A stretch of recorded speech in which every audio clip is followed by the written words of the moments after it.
She's walking down an aisle she never chose, marrying a man she's never met, all because her brother gambled away everything, including her freedom. But when the groom walks in, her heart stops. It's him, Kang Miho, the man who destroyed her 4 years ago at Seoul National University, the man who made her pack her bags and flee back to Ghana, the man who drove her to the edge of the Kwame Nkrumah Circle overpass, ready to jump. This wasn't chance. He's been hunting her across continents, orchestrated everything, the marriage contract, the trap. Hello, Alma, he whispers, gripped like steel when she tries to run. Did you really think you could escape me? Welcome back, my returning and new viewers, and if you're new here, subscribe and turn on notifications because this story is about to take you on a ride you won't forget. The wedding hall is suffocating. Alma stands at the altar in a gown that shouldn't exist, a Hembach-inspired masterpiece with Kent cloth woven through the silk like a cruel joke. It's beautiful. She hates it. Everything about this moment feels like a nightmare she can't wake from. Her brother Kwame sits in the front row, head bowed, unable to meet her eyes. 800 million won. That's what he owes. That's the price of his addiction, his stupidity, his weakness. And somehow, someway, Alma became the payment. She was told the groom was a businessman, wealthy, older, someone who wanted a wife for appearances, nothing more. A transaction. Cold, clinical, survivable. She'd agree because what choice did she have? Let Kwame die? Let their family name be destroyed? No. She'd wear the dress, say the words, and figure out how to escape later. That was the plan.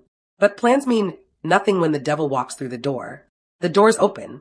He enters, tall, sharp-suited, moving like he owns not just the room but the air itself. Kang Miho.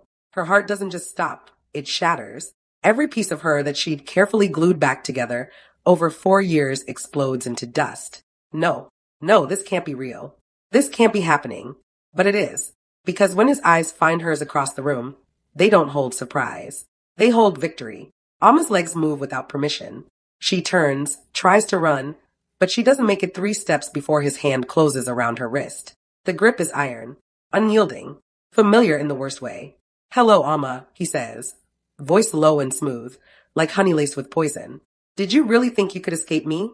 She looks up at him and there it is. The scar. A thin white line cutting through his left eyebrow. The one she gave him the last time she saw him. The night she fought back. The night she lost everything. Let go of me, she hisses, but her voice shakes. He smiles. It's not kind. We have vows to exchange, don't we? She wants to scream. Wants to claw at his face. Run. Fight. Do anything but stand here. But Kwame. She glances back at her brother, and Miho follows her gaze. Ah yes, Miho murmurs. Your brother. Sweet boy. Terrible gambler. Did he tell you how we met? Alma's blood runs cold. What did you do? Miho leans in close, his breath against her ear. I simply gave him what he wanted. Money. Chances. Hope. And when he had nothing left, I offered him one final deal. You for his freedom. Her stomach turns. You orchestrated this. Every single piece, he confirms, pulling back just enough to look at her. The debt. The contract. The marriage clause buried in documents he didn't read. I've been very patient, Alma. 4 years is a long time to wait. She feels like she's drowning. Why? The question comes out broken. Miho's expression darkens, something dangerous flickering behind his eyes. Because you left me. Because you thought you could just disappear.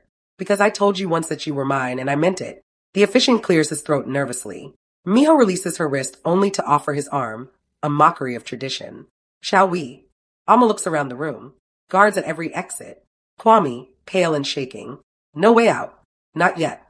So she takes his arm, and they walk to the altar together like a bride and groom should. Like this is normal. Like this is love. It's neither. But as they stand side by side, Alma's mind is somewhere else. 4 years ago, Seoul National University. She'd arrived in South Korea with a camera, a dream, and a full scholarship to study photography. She was going to be great. She was going to make her family proud. She was 21 and fearless and so naive. The first time she saw Miho was at an art exhibition in Insadong. She was photographing the crowd, capturing moments of strangers lost in paintings when she turned and found him staring at her. Not at her camera. At her. You're blocking my shot, she'd said, annoyed. He'd smiled. Then take a picture of me instead. And God help her, she did. That photo, the one of him leaning against a white gallery wall with light streaming through tall windows, smiling like he knew a secret, became her favorite. She kept it even after everything. Even after she should have burned it. They talked that night. For hours, he was a business student, sharp and intelligent, with an intensity that made her feel seen. He asked about Ghana, about her work, about her dreams, and he listened like every word mattered. They started seeing each other. Study sessions that turned into late-night walks. Coffee dates that became dinners. He took her to places tourists never saw. Spoke to her in soft Korean that she slowly began to understand. Kissed her like she was something precious. For 6 months, Alma thought she'd found something real. But there were signs. Small ones at first. The way he tensed when other men spoke to her. How he always needed to know where she was. The questions that felt less like curiosity and more like interrogation. She told herself it was cultural differences. That he just cared. She was wrong. Then came Solomon, a Ghanaian exchange student, bubbly and kind, who recognized her at the library and struck up a conversation in Tree. It felt like home. They laughed, exchanged numbers, made plans to cook jollof together. It was innocent, friendly, nothing more. But when Miho saw them talking in the courtyard the next day, something in him cracked. She didn't notice at first. He was quiet that evening, distant. But the next morning, Solomon didn't show up to class. Or the day after. When Alma finally found him, he was bruised, walking with a limp. "Stay away from me," Solomon said, fear stark in his eyes. "Your boyfriend is insane." She confronted Miho that night. He didn't deny it. "He touched you," Miho said simply. "He didn't," Alma shot back. "We were talking. He looked at you like he wanted more." "So you hurt him?" Miho stepped closer, and for the first time, Alma saw something cold in his eyes. Something that made her skin crawl. "I'll hurt anyone who tries to take you from me. You belong to me, Alma. The sooner you accept that, the easier this will be." That night, Solomon was found at the bottom of the science building stairwell. Broken leg, fractured ribs, severe concussion. Campus security called it an accident, slipped on wet stairs, unfortunate, but these things happen. But Solomon told Alma the truth before he withdrew from school and flew back to Ghana. "He pushed me," Solomon whispered. One eye swollen shut, voice raw with pain. Kang Miho said to stay away from what belongs to him. Said next time I'd lose more than blood. Alma confronted Miho that night. She showed up at his apartment unannounced, fists clenched, heart hammering. The place was exactly like him. Minimalist. Cold. Expensive. Miho stood in the kitchen making tea like nothing had happened. Like her world wasn't crumbling. Like he hadn't just destroyed an innocent person. "Solomon's in the hospital," she said, voice shaking with fury. Miho didn't turn around. "I heard. Terrible accident. He says you pushed him." Finally, Miho turned, and his face was blank. Terrifyingly blank. "He's confused. Head injuries do that." "Miho, tell me the truth. Did you hurt him?" He stepped closer, and something in his eyes made her breath catch. Not anger. Something colder. "I protected what's mine. That's what men do in my world." "I'm not a possession," Alma shot back, but her voice wavered. Miho's hand closed around her wrist.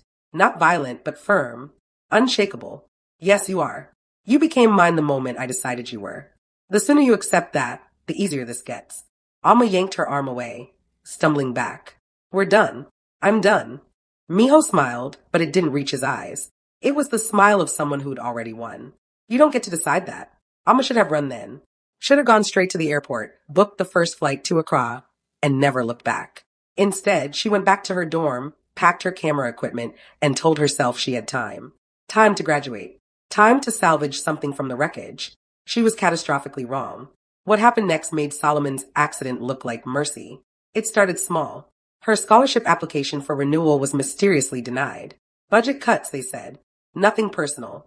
Her part-time job at the photography studio? Suddenly they couldn't afford to keep her. "So sorry, but we have to let you go." Her dorm room was broken into 3 times in 2 weeks. Nothing stolen, just her things rearranged. Her clothes folded differently. Her toothbrush moved. Books stacked in patterns she didn't create. The message was clear. I can reach you anywhere. Then it escalated. Her photography thesis project, 12 months of work documenting Ghanaian diaspora in Seoul, was destroyed. Every hard drive corrupted. Every backup stolen. The only copies that remained were watermarked with one word in Korean, mine. Her professors started treating her differently. Coldly. Doors that were once open slammed shut. Later, she'd find out why. Miho's family had donated a new wing to the arts building. 20 million won. Conditional on one thing. Alma Mensa's academic dismissal. The final blow came on a Tuesday morning. Photos of her spread across campus social media. Photoshopped into compromising positions. Naked. With men. captions in Korean that she had to get translated, and when she did, she wished she hadn't. The words were vile. Racist slurs, sexual degradation, calling her things that made her skin crawl, that made her want to scrub herself raw. Students stared at her in hallways. Some whispered. Some laughed. One spat at her feet. Alma went to campus security. The officer looked at her with pity, but did nothing. Miss Minsa, perhaps Korea isn't the right fit for you. Have you considered returning home? She went to the police. They wouldn't even file a report. These images could be anyone. Photoshop is common, unless you have proof of who created them. She had no proof. She had nothing.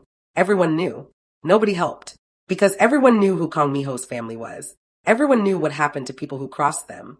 On March 15th, 4 years ago, Alma Mensa stood on the Mapo Bridge. Locals called it Suicide Bridge. The name wasn't an accident. The Han River rushed 100 feet below, dark and cold and final. She'd lost everything. Her scholarship, her reputation, her work, her future, her sense of safety. She couldn't sleep without nightmares, couldn't eat without her stomach turning, couldn't walk across campus without feeling eyes on her, whispers following her like ghosts. And Miho? He watched. She'd see him sometimes, across the cafeteria, leaning against a wall, outside her dorm, standing by a black car, at her favorite coffee shop, sitting by the window, never approaching, never speaking, just watching with those cold, dark eyes. It was worse than violence. It was psychological torture. The constant reminder that he was there, that he could reach her whenever he wanted, that she was never, ever safe. She climbed over the railing. The wind whipped her hair. The water below looked almost peaceful. She thought about her mother, about Kwame, about the dreams she'd had when she first arrived in Seoul, young and stupid and full of hope. She thought about how none of it mattered anymore, how Miho had taken it all, how there was nothing left. She let go. For just a second, she felt weightless, free. Then hands grabbed her, yanking her back with shocking strength. An elderly Korean woman, small but surprisingly strong, pulled Alma over the railing and onto solid ground. The woman spoke no English. Alma spoke through sobs in Chui, not understanding each other's words, but understanding everything that mattered. The woman held her, rocked her, kept her alive. The next morning, Alma's brother Kwame wired her money for a plane ticket. She left Seoul with one suitcase and trauma she couldn't name. She thought she'd never see Kang Miho again. She thought she was free. She thought she'd escaped. She was catastrophically, devastatingly wrong. Because 4 years later, she's standing at an altar, his ring on her finger, his hand on her waist, his voice in her ear whispering, "I told you that you were mine." The officiant's voice drones on, words in Korean that Alma barely registers. When he asks if there are any objections, the silence is deafening. No one speaks. No one dares. Miho's presence commands the room like a king on a throne, and everyone here knows better than to challenge him. Do you, Kang Miho, take this woman to be your lawfully wedded wife? I do. His voice is steady, confident, like this is the easiest answer he's ever given. The officiant turns to Alma. And do you, Alma Mensa, take this man to be your lawfully wedded husband? The words stick in her throat like glass. She can't. She won't. This is insane. This is wrong. She opens her mouth and says, no. The room freezes. Gasps ripple through the small crowd. The officiant's eyes widen. Kwame's head snaps up, terror written across his face. But Miho? Miho just smiles. That same cold, calculated smile that haunted her nightmares for 4 years. He leans in close, speaking so only she can hear. Say it again. I dare you. I won't marry you. Alma says louder, voice shaking but defiant. I don't care what contract Kwame signed. I don't care about your money or your threats. I won't do this. Miho's hand moves to his jacket pocket. He pulls out his phone, taps the screen twice, and turns it toward her. It's a live video feed. Kwame's apartment in Accra. 2 men stand inside, guns visible at their waists, waiting. One word from me. Miho says quietly, and your other brother dies. Not quickly, not cleanly. They'll make him suffer. Then they'll move to your mother, your cousins, everyone you've ever loved. I have 4 years of research, Alma. I know where they all are. Alma's blood turns to ice. She looks at Kwame in the front row. Her sweet, stupid brother who never meant for any of this to happen, who's crying now, mouthing, I'm sorry over and over. She thinks about their mother in Accra, oblivious to the danger. She thinks about everyone she'd be sentencing to death with one refusal. Miho watches her calculate, watches her break. So, I'll ask again, he murmurs. Will you marry me? The officiant clears his throat nervously. Miss Mensa. Do you take this man to be your lawfully wedded husband? Alma closes her eyes, feels the trap snap shut around her like iron jaws. When she opens them, she's somewhere else. Somewhere far away where none of this is real. I do. Her voice is barely a whisper, but it's enough. Then by the power vested in me, I now pronounce you husband and wife. Miho doesn't wait for permission. He kisses her and it feels like drowning. The reception is a blur. Faces she doesn't know offering congratulations that taste like poison. Kwame tries to approach her, but Miho's security blocks him. You'll see your brother soon, Miho tells her, hand possessive on her lower back. When I decide you've earned it. A black car waits outside. Sleek, expensive, windows tinted so dark she can't see inside. Miho opens the door, gestures for her to enter. She does because what choice does she have? The door closes behind them, and suddenly they're alone. Truly alone for the first time in 4 years. Where are you taking me? Alma asks, staring straight ahead. Home, Miho replies simply. Our home. The drive through Seoul is surreal. She hasn't been in the city in 4 years, swore she'd never return, and now she's being driven through it like a prisoner being transported to her cell. They arrive at Hanamdong, one of the wealthiest neighborhoods in Seoul. The building is sleek glass and steel, towering into the sky. Penthouse level, of course. Nothing but the best for Kong Miho. The elevator ride up is silent. Alma's heart pounds so hard she thinks it might burst through her ribs. The doors open directly into the apartment, and her breath catches. It's massive. Floor-to-ceiling windows overlooking the Han River. Minimalist furniture, all sharp lines and cold surfaces. Beautiful and soulless, just like him. Welcome home, wife, Miho says, and the word sounds like a curse. Then she sees it. An entire wall in the living room, covered in photographs. Her photographs. Not ones she took, but ones taken of her. Alma in Accra, walking through Makola Market. Alma at the beach, Labadi Beach, wearing a yellow sundress she bought 2 years ago. Alma sleeping in her childhood bedroom, window open, completely unaware someone was watching. Alma at Kotoka International Airport, checking in for a flight. Alma teaching photography to kids at a community center. Alma laughing with friends at a restaurant. Alma. Hundreds of photos spanning 4 years, arranged chronologically like a sick timeline of obsession. Her legs give out. She stumbles backward, hand over her mouth, horror crashing over her in waves. You were watching me, she whispers. The entire time. You never let me go. Miho stands beside her, admiring the wall like it's art. I told you that you were mine. Did you think I was joking? Did you think distance would change that? You're insane, Alma breathes. I'm in love, he corrects, as if there's a difference. He moves to stand in front of her, and his expression shifts to something harder. Businesslike. There are rules now. You will not leave this apartment without my permission. You will not contact anyone without my approval. You will not speak to other men. You will not try to run, because we both know what happens if you do. I'll destroy you, Alma says through clenched teeth, finding some fragment of her old fire. I'll find a way. I'll burn your entire world down. Miho actually smiles at that, something almost fond in his eyes. There's the woman I fell in love with. I was worried you'd forgotten how to fight. He gestures down a hallway. Your room is the second door on the left. You'll find everything you need.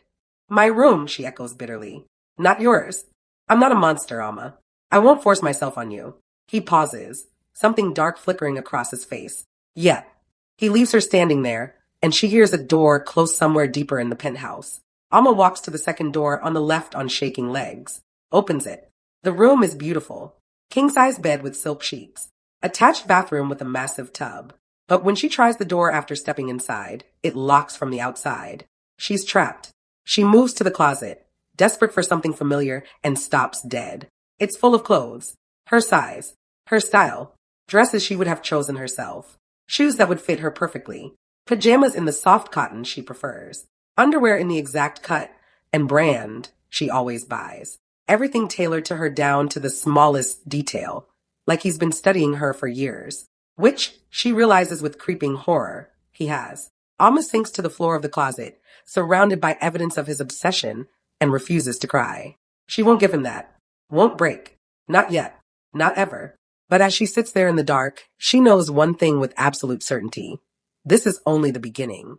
Alma wakes to sunlight streaming through floor-to-ceiling windows she doesn't remember closing the curtains on. For a blissful half-second, she forgets where she is. Then reality crashes down like a wave. Seoul, penthouse, Miho, prison. She's still wearing yesterday's wedding gown, now wrinkled and uncomfortable. She tries the door. Still locked.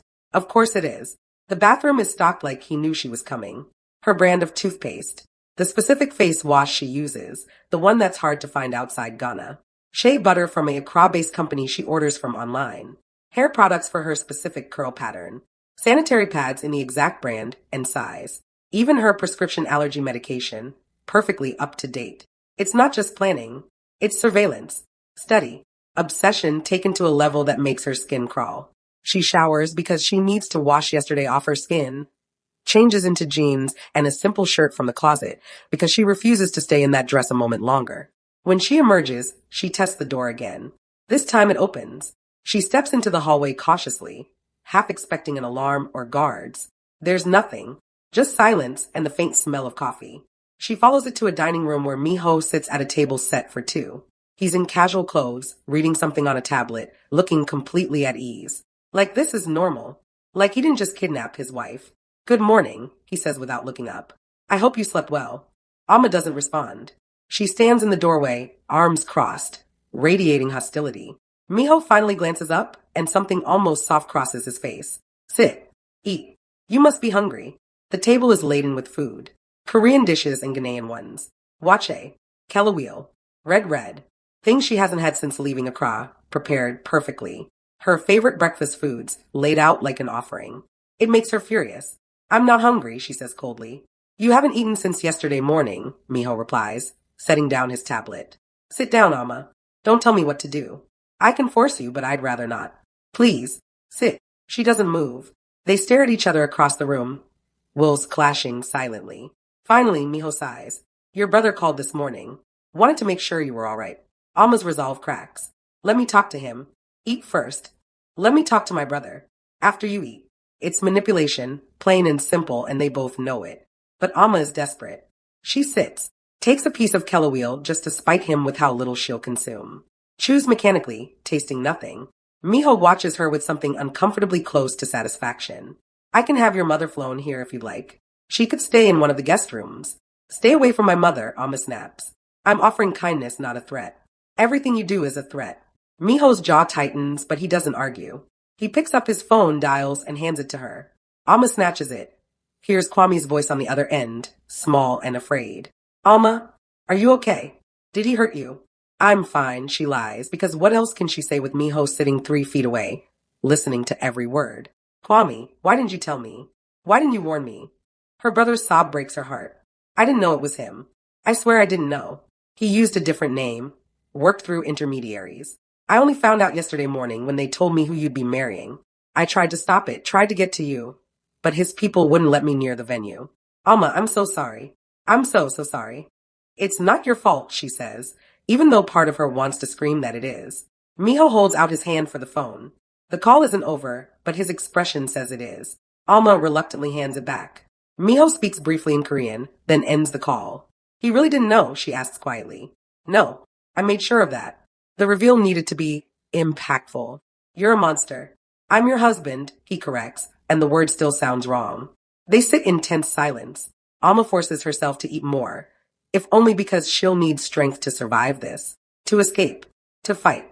Miho pours her tea, the kind she likes with honey and lemon, and she hates that he knows that.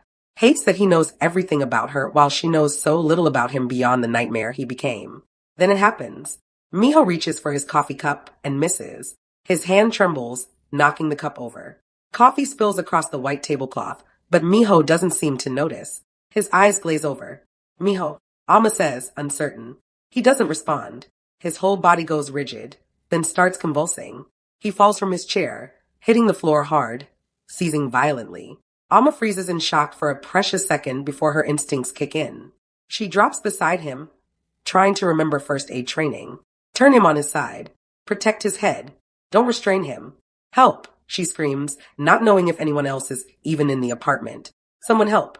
The door bursts open and a man rushes in, mid-30s, professional, moving with the calm efficiency of someone who's done this before. He drops beside Miho, checks his watch, tilts Miho's head. How long, he asks Alma. I don't know. Maybe 30 seconds. The man, who must be Jinwoo based on his familiarity, just nods. He pulls a small case from his pocket, prepares an injection, and administers it smoothly. The seizure begins to slow, Miho's body gradually going limp. Is he dying? Alma asks, hating the fear in her voice. Not yet, Jinwoo replies grimly, and the answer is somehow worse than yes. They wait. Alma's hands are shaking. She doesn't know why she's scared. She should be relieved. Should be hoping he doesn't wake up. But watching him like this, vulnerable and broken, makes him look almost human. Finally, Miho's eyes flutter open, confused, disoriented. He sees Alma's face above his, and something complex crosses his expression. You stayed, he murmurs. I couldn't exactly leave, she shoots back, but her voice lacks its usual venom. Jinwoo helps Miho to a chair, checks his vitals with practiced ease. You need to rest. You know what the doctor said about stress. I'm fine, Miho says, but he looks exhausted. Pale, almost fragile. Jinwoo gives him a look that suggests they've had this argument many times before. I'll call Dr. Lee. Don't bother him on a Sunday. He's already on his way. Jinwoo leaves, and Alma is alone with Miho again. She should go back to her room. Should leave him here. But curiosity keeps her frozen. What was that? Nothing you need to worry about, Miho says, but he won't meet her eyes. That wasn't nothing. That was a seizure. A bad one. It happens sometimes. How often is sometimes? He doesn't answer. They sit in uncomfortable silence until Dr. Lee arrives, an older man with kind eyes and a worried expression. He checks Miho over, asks questions in rapid Korean that Alma doesn't fully understand, but she catches certain words. Progression, timeline, medication adjustments. She lingers in the hallway after being dismissed, something pulling at her. Some instinct that says whatever this is, it's important. She hears their voices from inside, muffled but audible. Dr. Lee sounds grave. The tumor is growing faster than we anticipated. 3 months is optimistic now. Maybe 4 if we're lucky. But Miho, you need to accept that there's no coming back from this. Glioblastoma is terminal. There is no cure. Alma's breath catches. Tumor. Terminal. 3 months. The words rearrange themselves in her mind, forming a picture she doesn't want to see. Miho is dying. He's not just controlling her. Not just obsessed. He's dying, and he orchestrated this entire nightmare. Because of it. She hears Miho's response, quieter but steady. I know. I've always known. I needed her here. Before the end, Dr. Lee sighs. This isn't healthy. For either of you. She's your prisoner, not your wife. She's both, Miho replies. And she's all I have left. The conversation continues, but Alma backs away, mind reeling. She returns to the dining room, sits in the chair she'd abandoned, and waits. When Miho emerges after the doctor leaves, she's there. You're dying, she says. It's not a question. Miho stops. For a long moment, he considers denying it. Then he nods. Yes. How long? 3 months. Maybe 4. And this whole thing, the marriage, the trap, everything, it's because you're dying. I wanted you to be mine, Miho says quietly, before I ceased to exist. I wanted these last months with you. I wanted you to remember me. The admission is somehow more horrifying than anything he's done. Alma stands, and her voice shakes with rage and disgust. You destroyed my life because you're dying. You hunted me across continents, terrorized my family, forced me into marriage because you wanted to be remembered. She laughs, and it sounds broken. You're not romantic. You're not tragically in love. You're selfish and cruel and pathetic. And when you die, I'll forget you existed. I promise you that. Miho's face doesn't change at her words. He simply nods, like he expected nothing less. I understand, he says quietly, and walks away, leaving Alma alone with her rage and the terrible knowledge that the monster holding her captive is also a dying man. Days pass in the penthouse prison. Alma spends them exploring her cage, testing boundaries, looking for weaknesses. She's given more freedom now. The bedroom door stays unlocked. She can move through the apartment, though the front door requires a code she doesn't have and windows don't open. Jinwoo is a constant presence, professional and distant, clearly more nurse than security. She tries talking to him once, asking for help. He just looks at her with something like pity and says nothing. She's searching Miho's study on the 3rd day when she finds them. Documents, financial records, and they don't make sense. She spreads them across the desk, her photography training making her detail-oriented, good at spotting inconsistencies. The dates are wrong. Kwame's gambling debts supposedly started 18 months ago, but the paperwork establishing the loan terms is dated 2 years ago, before Kwame even knew where the underground gambling house was. She digs deeper, hands shaking. Bank transfers from shell companies. Receipts from the gambling house showing payments made to specific dealers, and at the bottom of one document, a single note in Miho's handwriting. ensure he believes it's his fault. Shame is a better motivator than fear. Alma's vision blurs. Her brother didn't gamble away their future. Miho engineered it, created the scenario, groomed Kwame into addiction and debt specifically to trap her. The marriage contract wasn't a desperate solution Kwame stumbled into. It was the end game Miho had planned from the beginning. Every bet, every loss, every moment Kwame thought he was making his own choices. He was being puppeteered by a dying man's obsession. You weren't supposed to find those. Miho's voice comes from the doorway. Alma spins, documents clutched in her hands. You did this. All of it. Kwame never had a chance. No, Miho agrees calmly. He didn't. He thinks it's his fault. He's drowning in guilt, and it was you the entire time. Yes. The casual admission makes her want to scream. Why? Why go through all this? Miho steps into the study, and he looks tired. Worn. Because asking you to come back wouldn't have worked. Begging wouldn't have worked. You hated me too much. So I created a situation where you had no choice. You're a monster. I'm a man with limited time and unlimited resources. I used what I had. Alma throws the documents at him. Paper scattered through the air like broken promises. I will never forgive you. Never. I know, Miho says softly. But you're here. And that's enough. 2 days later, Jean Wu brings her designer clothes. A dress. Elegant and expensive, the deep burgundy color she's always loved. You're going out today, he says. Where? The university. Mr. Kong has a guest lecture. Alma's blood runs cold. No, absolutely not. It wasn't a request. An hour later, she's in the back of Miho's car, wearing the dress because refusing seemed pointless. They're driving to Seoul National University, the place where her dreams died, where Miho systematically destroyed her. She hasn't been back since the night she stood on that bridge. Why are you doing this? She asks, staring out the window. You'll see, is all Miho says. Walking through the campus gates feels like stepping into a nightmare. Everything is exactly the same. The buildings, the pathways, even the cherry trees, now in full bloom. Students mill around between classes, and when they see Miho, they stop. Stare. Whisper. Then they see Alma beside him, his hand possessive on her lower back, and the whispers intensify. She hears fragments in Korean. Isn't that? The African girl from years ago. I heard he married her. Can you believe she came back? Alma keeps her head high, but inside she's screaming.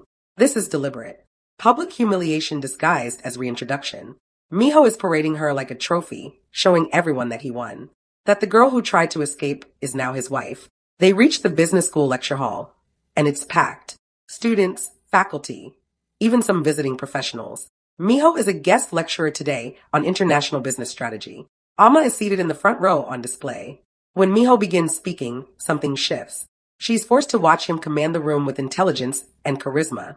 His lecture is titled Hostile Acquisitions, and she realizes with growing horror that it's a thinly veiled metaphor for his obsession with her. He talks using patience and resources to secure what you want, no matter the cost. The students hang on his every word.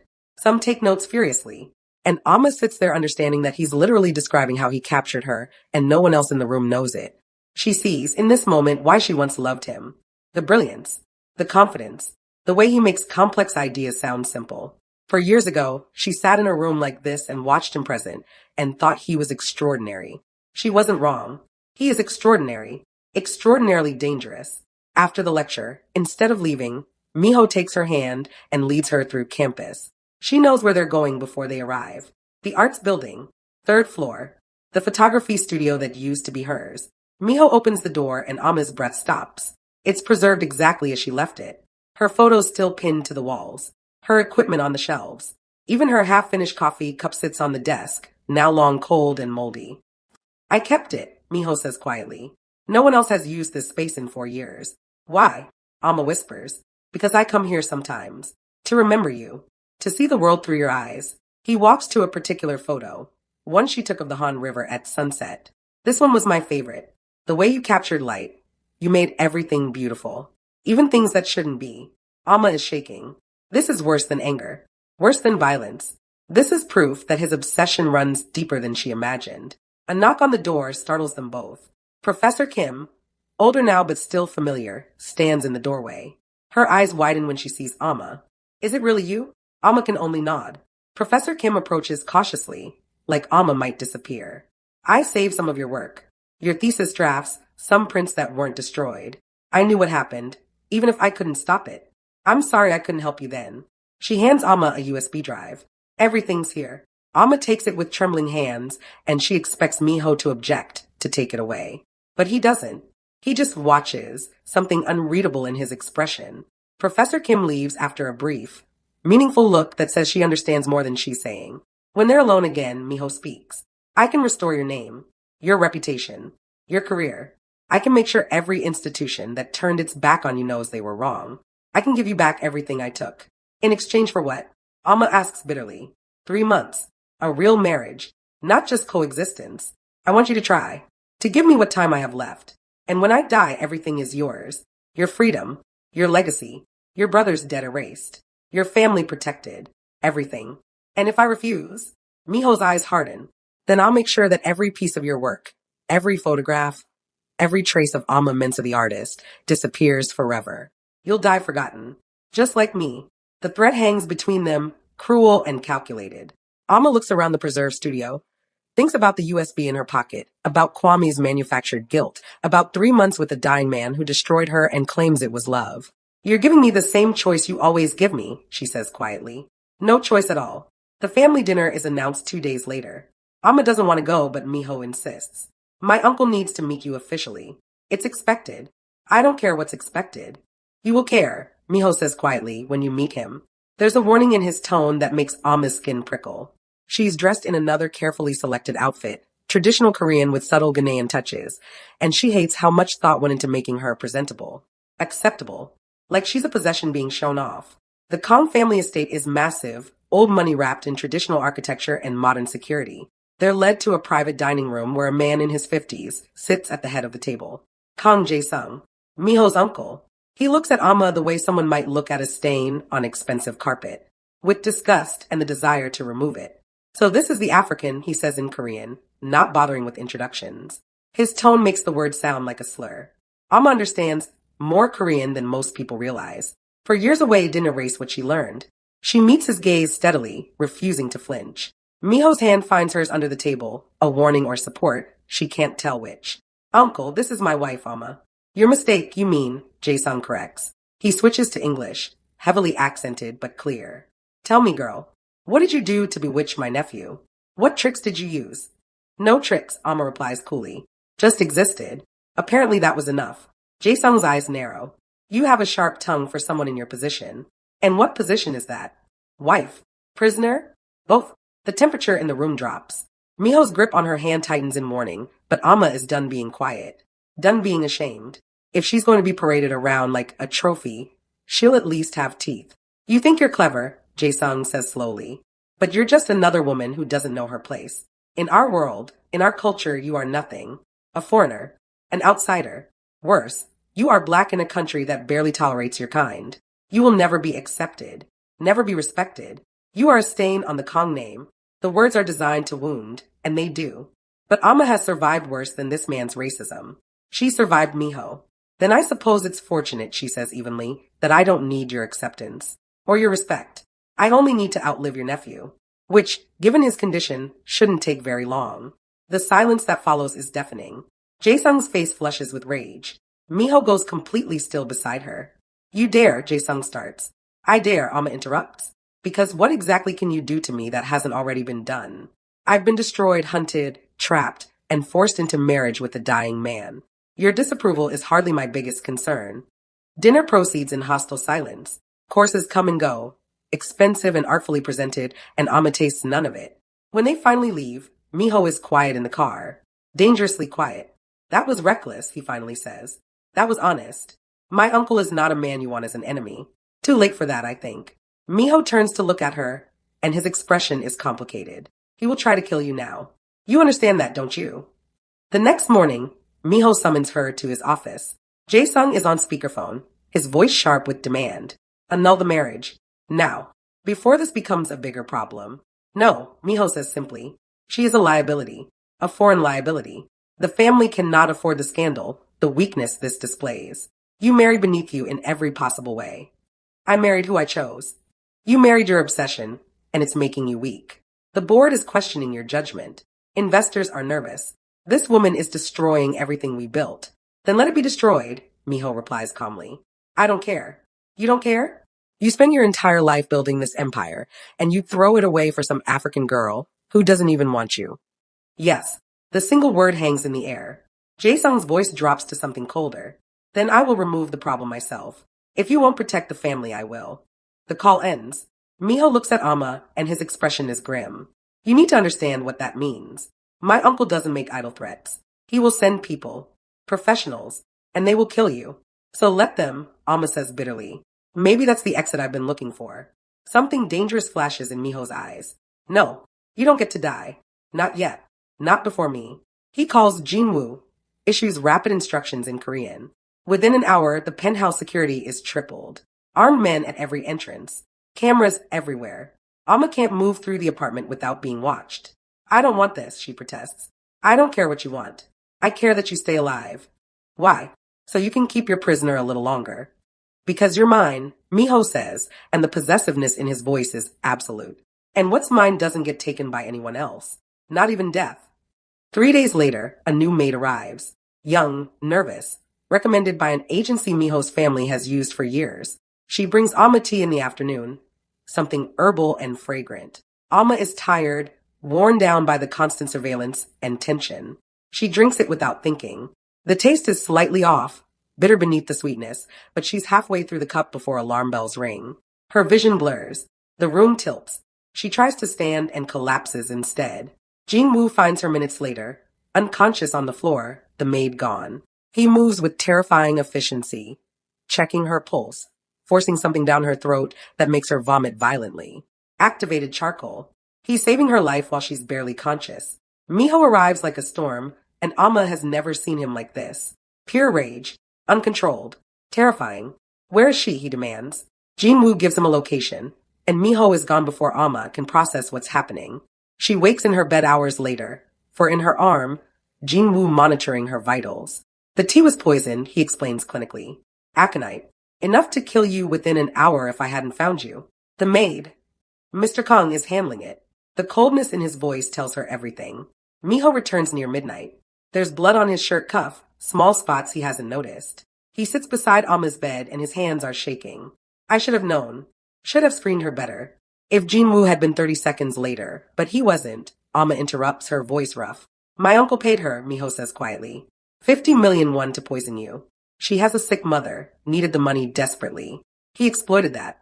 Where is she now? Miho's silence is answer enough. You killed her. Not yet. She's in a warehouse in Incheon, waiting for my final decision. The admission should horrify her. Should confirm everything she believes about what he is. But Amma is too tired for horror. Don't kill her. Please. Miho looks at her like she's spoken another language. She tried to murder you. She was desperate. Your uncle used her, just like he uses everyone. She's a victim, not a villain. She poisoned you. And I'm asking you not to kill her, Amma says, holding his gaze. I'm asking you to show mercy. Just this once. They stare at each other for a long moment. Then Miho pulls out his phone, makes a call, speaks in rapid Korean. When he hangs up, his expression is unreadable. She'll be released, given enough money to leave the country and start over. But if she ever comes back, if she ever speaks about this, she dies. Understood? Amma nods, shocked that he listened, that he actually did what she asked. Miho stands, and something in his posture has shifted. I spared her because you asked. Only because you asked. Don't mistake that for weakness. But Amma sees it for what it is. The first crack in his absolute control. The first time her voice carried weight. The first moment of power she's had since this nightmare began. Something between them shifts that night. The dynamic changes in ways neither of them fully understands yet. Miho stays at her bedside until she falls asleep. And for the first time, his presence doesn't feel entirely like captivity. A week after the poisoning, Miho asks Amma to meet him in his office. Not a command this time. A request. She finds him standing by the window overlooking Seoul, and he looks smaller somehow. Diminished. There's something I need to tell you, he says without turning around. Another confession to add to the list?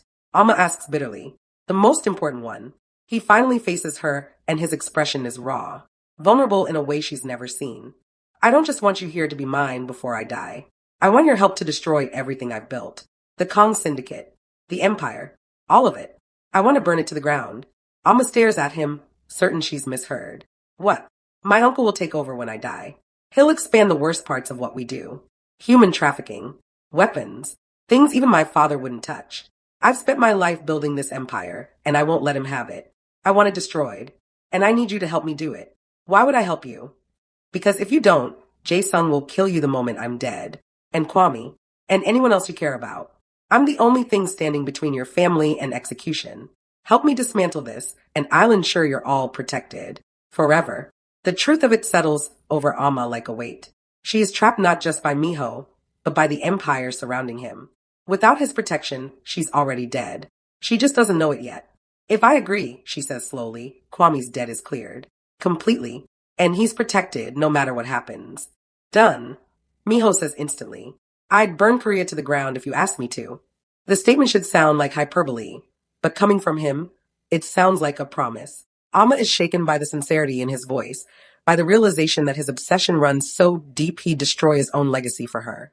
Then I'll help you, she whispers. But not because I forgive you. Not because I trust you. Only because I have no choice. I know, Miho says quietly. But it's enough. The weeks that follow are strange. Surreal. They fall into a routine that feels almost domestic. Breakfast together each morning. Him reading news on his tablet while she drinks coffee and tries not to think about how normal this feels. Silent car rides to various meetings where she sits quietly and observes. Awkward moments passing each other in hallways, neither knowing what to say. She catches him watching her sometimes, just staring without blinking, like he's trying to memorize every detail. It should feel creepy, should trigger her fear response, but instead it just feels sad. Like watching someone cling to something they know they're losing. The dynamic between them shifts gradually. Less fear, more curiosity, more tension of a different kind. Alma starts taking photos again. First just around the penthouse, capturing light through windows, shadows on walls. Then she notices the door to a spare room is unlocked, and inside is a fully equipped darkroom. Professional grade. Brand new. Miho never mentions it. Never asks her to thank him. But she uses it and he knows, and something unspoken passes between them. His health declines visibly. More seizures that leave him disoriented and weak. Memory lapses where he forgets conversations they had hours before. Nosebleeds that stain his expensive shirts. Jin-woo pulls her aside one evening. He doesn't have long. 2 months, maybe less. The tumor is accelerating. One night, Miho collapses during dinner. Alma helps Jin-woo get him to bed. And afterward, she doesn't leave. She sits in a chair beside him while he sleeps, watching his chest rise and fall, and realizes with horror that somewhere along the way, she started caring whether he survived the night. When his eyes open and find her still there, he whispers, "You stayed." "Don't read into it," she replies, but her voice is soft. "I won't touch you unless you ask," he says suddenly. "I need you to know that. Whatever this is between us, I won't force that. I never will." It's the first moment Amma truly softens. The first crack in her armor that isn't born from fear or calculation, but from something dangerously close to compassion. The balcony overlooks all of Seoul, lights stretching to the horizon like fallen stars. Alma stands at the railing, camera in hand, capturing the city at dusk. Miho joins her, silent, just existing in her space the way he often does now. Then the glass beside her head shatters. She doesn't understand what's happening until Miho slams into her, his body covering hers as they hit the ground. The second shot hits where she was standing. The third grazes Miho's shoulder, tearing through fabric and flesh. "Stay down," he grits out, blood already seeping through his shirt. Security floods the balcony within seconds, but Amma can't move, can't breathe, can only stare at the red spreading across white fabric, while her mind tries to process that someone just tried to kill her. That Miho took the bullet instead. Jin-woo drags them both inside, away from the sniper's line of sight. Miho is already on his phone, barking orders in Korean, coordinating a manhunt.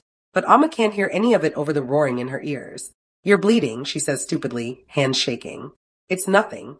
A graze. You could have died. But I didn't." He tries to stand and Amma's hands shoot out to stop him, and suddenly she's crying. Actually crying, tears streaming down her face in a way she hasn't allowed herself to since arriving in Seoul. "Don't," she chokes out. "Don't act like this is nothing. Don't act like you didn't just..." Her voice breaks. Miho's hands come up to cup her face, gentle despite everything. "Now you see why you can't leave. Why I keep you locked up like this. Because my uncle won't stop. He'll keep trying until you're dead." "I don't care," Alma sobs, and she doesn't even know if it's true anymore. "I care," Miho says fiercely. "I care more than anything." The penthouse transforms overnight into a fortress. Armed guards at every entrance. Bulletproof glass installed on all windows. Alma can't step outside without 3 security personnel. The cage has tightened, but for the first time, she understands why. 2 days later, Miho is summoned to an emergency board meeting. Jae-sung is making his move, trying to declare Miho mentally incompetent due to his illness, unfit to lead. Alma overhears Jinwoo briefing Miho, hears the exhaustion in his voice. Let me come with you, she says. Miho turns, surprised. Why? Because I want to. She doesn't know how to explain the feeling growing inside her. The desperate need to protect him the way he protected her on that balcony. The boardroom falls silent when she walks in. Jae-sung's face twists with rage. What is she doing here? She's my wife, Miho says simply. She belongs at my side. Jae-sung laughs bitterly. Your wife? Your obsession, you mean? Gentlemen, this is exactly what I'm talking about. My nephew is making irrational decisions based on his infatuation with this woman. He's compromised, unfit. Alma steps forward, and her voice is ice. Mr. Kong is dying. That's not incompetence. That's terminal illness. But in the time he has left, he's still the smartest person in this room. Certainly smarter than a man who hired an assassin to murder his nephew's wife and failed. The room erupts. Jae-sung goes pale. Alma continues, relentless. You want to talk about being compromised? Let's talk about embezzlement. About the shell companies you've been using to siphon funds. About the deals you've made behind the family's back. Miho knows everything. And if anything happens to him, or to me, all of it goes public. It's a bluff, but it's a good one. The board members exchange nervous glances. Miho watches Alma like he's seeing her for the first time, something in his eyes that looks dangerously close to awe. The meeting ends with Jae-sung's power diminished, Miho still in control. In the car afterward, Miho is quiet. Then he says softly, thank you. Don't, Alma replies, but there's no bite to it. The softening happens gradually. Small jokes shared over breakfast. Gentle tendencies she starts noticing. The way he makes sure her coffee is perfect. The way he remembers she hates cilantro. One evening, she laughs at something he says, genuinely laughs, and Miho freezes. Stares at her like she's performed a miracle. I haven't heard that sound in 4 years, he whispers. That night, he has another violent seizure. Alma holds him through it, whispering reassurances she doesn't know if he can hear. When he wakes, disoriented and weak, he finds her still there. I didn't think you'd still be here. Where else would I go? Later, alone in the dark, Alma cries. She hates him. She cares for him. Both truths exist simultaneously, tearing her apart. She wishes she could turn off her feelings, go back to simple hatred. But she can't. Alma finds the flash drive by accident, tucked behind books in Miho's study. It's labeled with a date from 4 years ago, 2 weeks before Solomon. Before everything fell apart. She shouldn't watch it. She knows she shouldn't. But her hands move anyway, inserting it into the laptop, pressing play.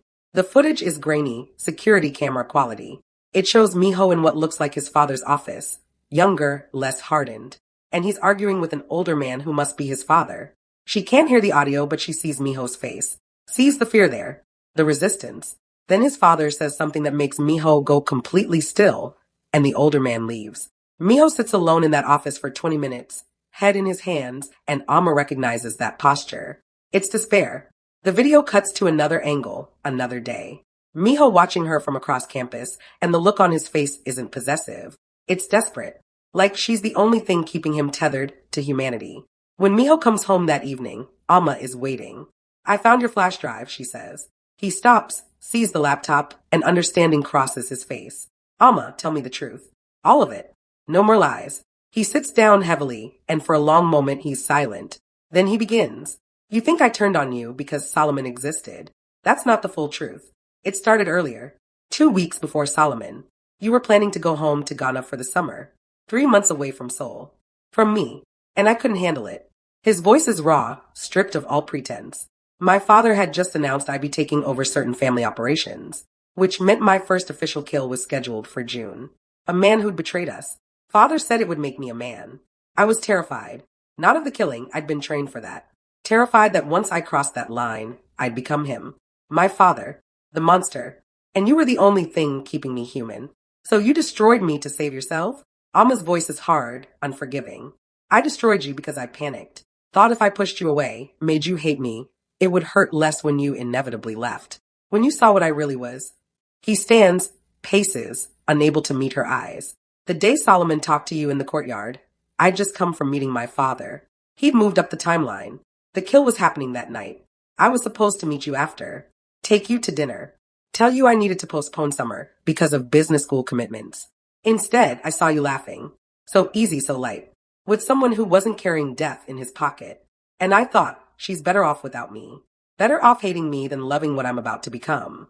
So I made the choice for you. By nearly killing Solomon, Alma demands. Miho turns to face her, and his expression is anguished. I didn't touch Solomon. Alma stops breathing. What? My uncle found out about you. About how I felt.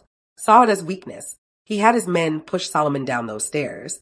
Then told me, this is what happens when you care about things. They get hurt. Next time, it'll be the girl. The words land like blows. Alma feels the room tilt. I had a choice, Miho continues. Let my uncle keep targeting you, or make you leave on your own. So I made you hate me. Became the villain you could run from. The vandalism? My uncle's men, but I didn't stop them. The scholarship denial? My father's influence. The photoshopped images? I created those myself. Every cruel, calculated thing. I did it to make you flee before my family did something worse. You're saying you tormented me to protect me? Alma's voice cracks.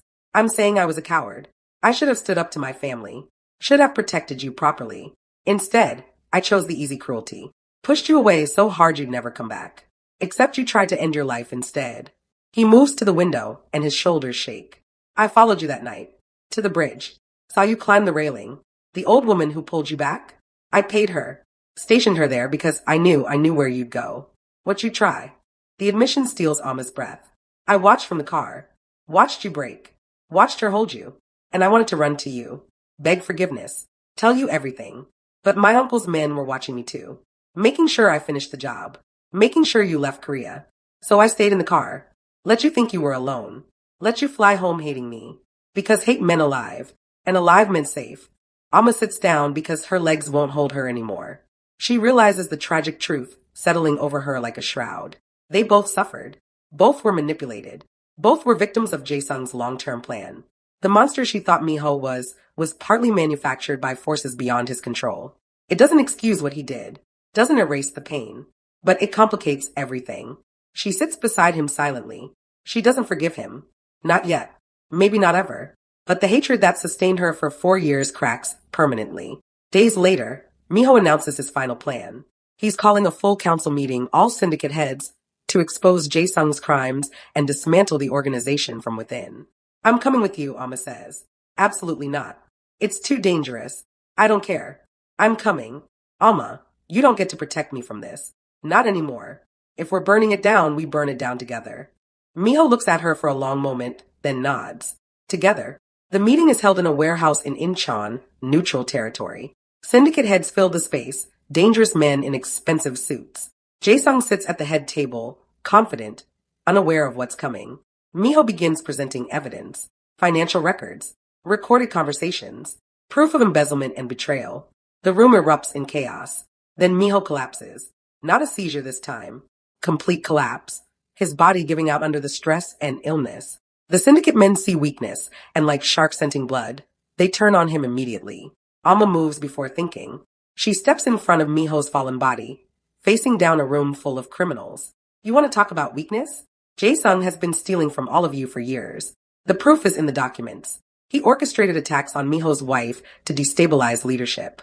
He's been making deals with rival organizations behind your backs. And he tried to murder his own nephew. She presents everything, the evidence Miho compiled, and watches as the room's attention shifts from Miho to Jae-sung. The bloodbath happens fast. Loyalists are identified and eliminated. Jae-sung, realizing he's lost, pulls a gun, points it at Alma. If I'm going down, I'm taking you with me. The shot never comes. Miho, somehow on his feet despite everything, puts a bullet through his uncle's skull first. Jae-sung drops, dead before he hits the ground. Then Miho collapses again, this time a massive seizure that doesn't stop. His vision fades and he whispers, Alma, don't leave me, not yet. The hospital room is sterile and white. Doctors say he may not survive the week. The tumor has progressed too far, caused too much damage. Alma refuses to leave his bedside. She holds his hand while he sleeps, watches the monitors, and realizes with devastating clarity that she doesn't want him to die. When Miho wakes, he starts apologizing. Not the calculated apologies from before, but raw, broken ones. I'm sorry. For everything. For destroying you. For hunting you. For not being strong enough to protect you properly. I'm sorry, I'm so sorry. He's crying, and Amma is crying too. I care about you, she admits, the words tasting like surrender and truth. I hate that I do, but I can't help it. You were my light, Miho whispers. Even when I didn't deserve to see you. Even when I was drowning in darkness, you were there, shining. His hand reaches for her face, trembling. Will you do something for me? One last thing. What? Take my photo. A portrait. I want you to remember me as I am now. Not the monster. Just me. Alma retrieves her camera with shaking hands. She frames him in the hospital bed, afternoon light streaming through windows, and he looks at her with such love and sadness that she can barely see through her tears. She takes the shot. The last photo she'll ever take of him. That night, Alma lies beside him in the hospital bed. He holds her hand, and they fall asleep like that, fingers intertwined.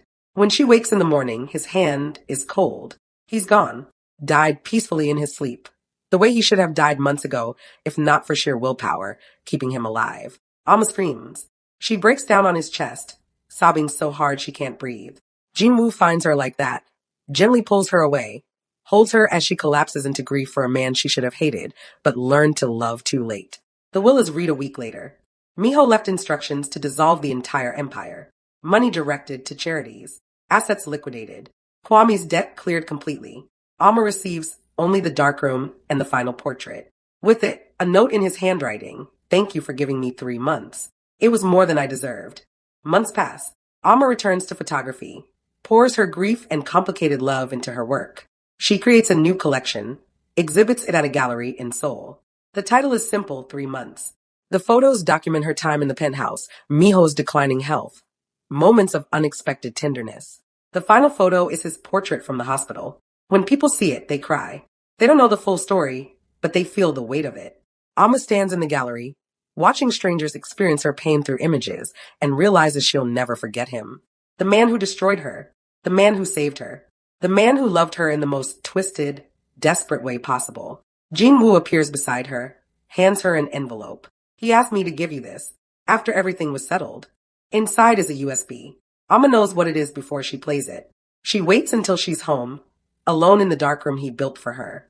The video shows Miho, recorded weeks before his death. He's thinner, frilier, but his eyes are clear. If you're watching this, it means I failed to stay alive for you. I'm sorry for that too. But I want you to know, you were the best thing that ever happened to me. You made me feel human when I thought I'd lost that forever. I know I hurt you. I know I don't deserve your forgiveness. But if somewhere in some small corner of your heart, you can remember me as more than the monster I became, that would be enough. Live well, Alma. Love freely. Be the light you always were. And know that wherever I am, I'm grateful you existed. Even if I didn't deserve you. The video ends. Alma sits in the dark, crying, and realizes that loving him will cost her a lifetime of remembering him.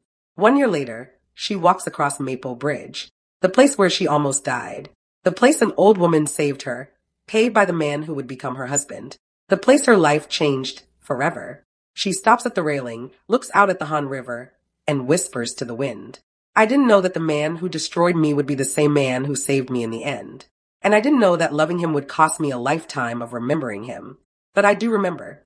And I forgive you. Finally, I forgive you. She walks away from the bridge, camera in hand, ready to capture light again. Ready to live. Because that's what he wanted.